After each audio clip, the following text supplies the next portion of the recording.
Good afternoon to all of you. विद्यार्थी मित्रांनो, previous lecture मध्ये मी तुम्हाला 2 इम्पॉर्टंट प्रॉब्लेम टीच केले होते, ज्यामध्ये आपल्याला एक्स एक्सिस वाय एक्सिस या 2 एक्सिस ड्रॉ करून त्यानंतर 2 लाईन या ओरिजिन मधून पास होत होत्या आणि त्यांचं आपल्याला कंबाईन इक्वेशन फाइंड आउट करायचं होतं. तेच प्रॉब्लेम मी ग्रुपवर सुद्धा पाठवले आहे. खूपच इम्पॉर्टंट प्रॉब्लेम आहे. आज आपण पुन्हा कोइन्साइड कंडिशनचे प्रॉब्लेम आपण ऑलरेडी टीच केले आहे. bm square plus twice hm plus a equal to 0 याच टॉपिकवर डिपेंड आज आपला प्रॉब्लेम आहे. बट आपण आधी जे प्रॉब्लेम बघितले होते त्यामध्ये आपल्याला कंडिशन मध्ये व्हॅल्यू पुटअप करायची होती आणि आज जे मी तुम्हाला प्रॉब्लेम टीच करणार आहोत ही प्रॉब्लेम आपले प्रूफ वाले आहे. Okay, so write down first. If one of the line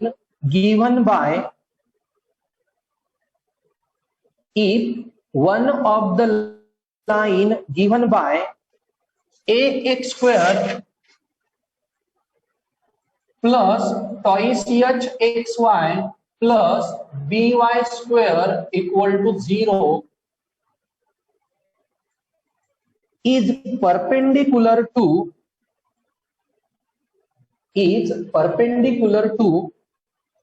px plus qy equal to 0, then show that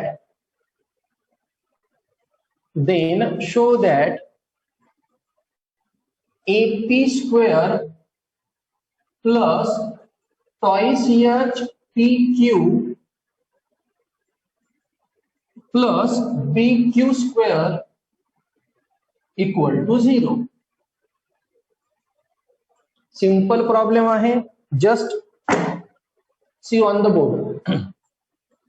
तो विद्यार्थी मित्रांनो, आपण जेव्हा कोइन्साइड कंडिशन फाइंड आउट केल्या होत्या तर ही लाईनचं इक्वेशन एका दिलेल्या लाईन सोबत कोइन्साइड राहत होतं. कोइन्साइड म्हणजे पॅरालेल. बट आता काय म्हटलंय आपल्याला, ही लाईन या लाईन सोबत परपेंडिक्युलर आहे. पुन्हा एकदा लक्ष द्या, या टाइपचे जेव्हा आपण प्रॉब्लेम केले तिथे कोइन्साइड हा शब्द दिला होता म्हणजे पॅरालेल. बट आता मी जे प्रॉब्लेम सॉल्व्ह करत आहो आणि हे जे मला प्रूफ करायचं आहे यामध्ये शब्द आला आहे परपेंडिक्युलर. प्रॉब्लेम सिंपल आहे. याचा स्लोप फाइंड आउट करू आणि आपली जी कंडिशन राहत होती त्यामध्ये ती व्हॅल्यू पुटअप करू. हे आपल्याला इक्वेशन आणून दाखवायचं आहे. सोल्युशन लक्ष द्या. The equation of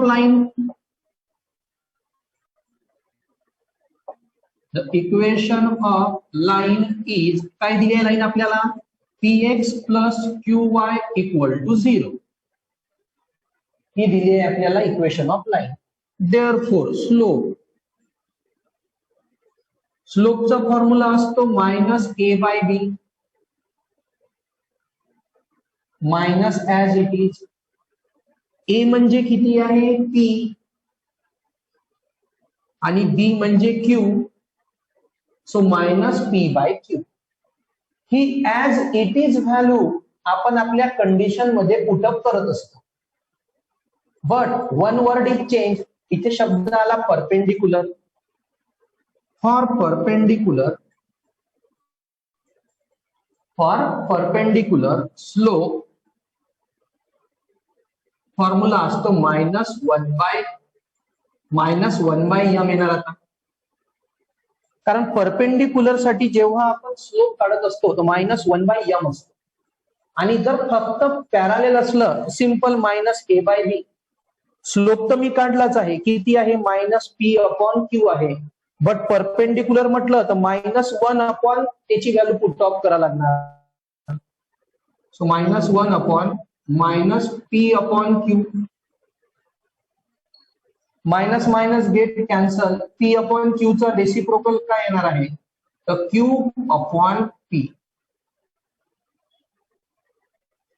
minus minus get cancel, P upon Q चा रेसिप्रोकल क्यू अपॉन पी. ही भेटली आपल्याला स्लोपची व्हॅल्यू. आता जी आपली कंडिशन राहत होती त्या कंडिशन मध्ये ही व्हॅल्यू काय करायची, पुटअप करायची. बघा बस झालंच आहे problem.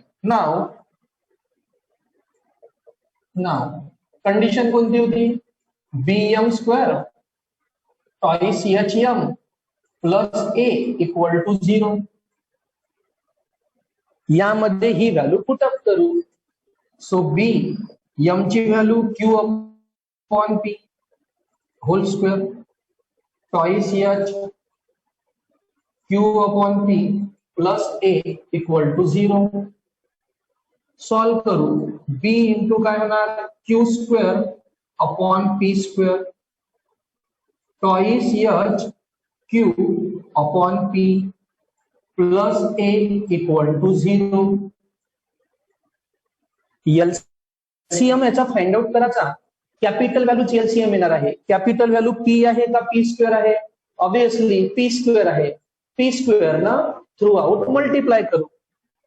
So p square into bq square upon p square plus p square into twice hq upon p plus p square into a equal to 0. Throughout मी p स्क्वेअर न multiply केला. p square get cancel, bq square plus p get cancel, 1p remaining. So twice h pq p square into a square equal to 0. याला rearrange करू. So p square plus twice h pq plus bq square equal to 0. हीच value आपल्याला proof करायची होती. Simple असते विद्यार्थी मित्रांनो. जी line दिली असते त्याचा काय काढायचा, स्लोप, आणि त्या स्लोपची व्हॅल्यू या इक्वेशन मध्ये आपण काय करत असतो, पुटअप. बट इथे फक्त काय चेंज झाला, तर कंडिशन हे परपेंडिक्युलर म्हटली होती म्हणून आपण स्लोप काढल्यानंतर फॉर परपेंडिक्युलर -1 आपण काय करत असतो, m. म्हणजे जो स्लोप काढत असतो तो -1 अपॉन पुटअप करत असतो. ओके, राईट डाऊन दिस फास्ट. विद्यार्थी मित्रांनो नेक्स्ट प्रॉब्लेम नोट करा. If slope of one of line, if slope of one of the line given by ax square plus twice hxy, ax square plus twice hxy plus by square equal to 0,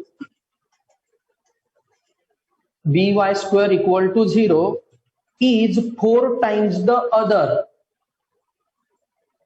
is 4 times the other,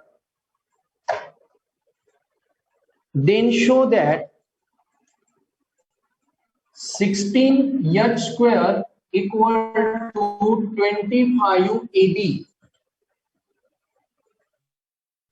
Then show that 16h square equal to 25 AB. आता विद्यार्थी मित्रांनो थोडं carefully लक्ष द्याल. या टाइपचे problem आपण already solve केले आहे. आपल्याला स्लोपच्या कंडिशन दिल्या जात होत्या. एक स्लोपची कंडिशन आपल्याला दिली होती, the sum of slope is twice their product, अशी एक कंडिशन दिली होती आपल्याला. एक कंडिशन दिली होती, the slope of one is exceed by slope, एका स्लोप पेक्षा दुसरा स्लोप हा 8 ने जास्त आहे. आणखी एक कंडिशन दिली होती, the difference between slope is 4, दोन स्लोप मधला डिफरन्स हा काय आहे, 4. या टाइपचे आपण प्रॉब्लेम केले होते आणि प्रॉब्लेम सॉल्व्ह केले होते. यामध्ये सुद्धा अशाच प्रकारची आपल्याला कंडिशन गिवन आहे, पण प्रॉब्लेम हे प्रूव्ह करायचं आहे. तर जेव्हा आपण या टाइपचे प्रॉब्लेम सॉल्व्ह केले आहे त्यामध्ये आधी आपण आपल्या स्लोपच्या कंडिशन यूज करत असतो. बघा प्रॉब्लेमकडे लक्ष द्या. The given equation of line, the given equation of line ax square plus twice hxy plus by square equal to 0. या इक्वेशन सोबत तर आपण कम्पेअर करत होतो. या इक्वेशन सोबत काय करत होतो आपण? कम्पेअर. बट ऑलरेडी हे इक्वेशनच आपली गिव्हन इक्वेशन ऑफ लाईन आहे. So direct let m1 and m2 be the slopes of line.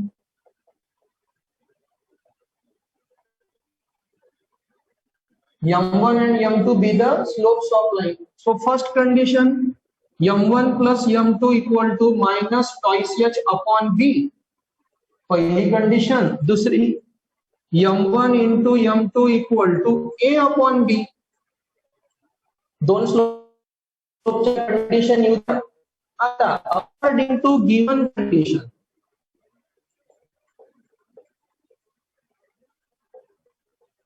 According to given condition आपल्याला कंडिशन काय दिली आहे? Slope of one is 4 times other. पहिला स्लोप हा दुसऱ्या स्लोपच्या 4 टाइम्स जास्त आहे. मी लिहू शकतो m1 equal to 4m2.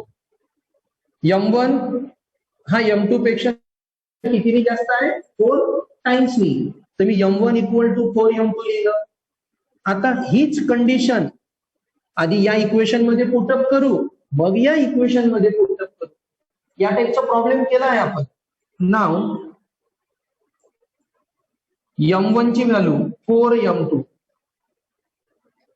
Plus m2 equal to, किंवा आधी कंडिशन लिहितो m1 plus m2 equal to minus twice h upon b. यामध्ये m1 ची व्हॅल्यू पुट करू आपण 4m2 plus m2 minus twice h upon b.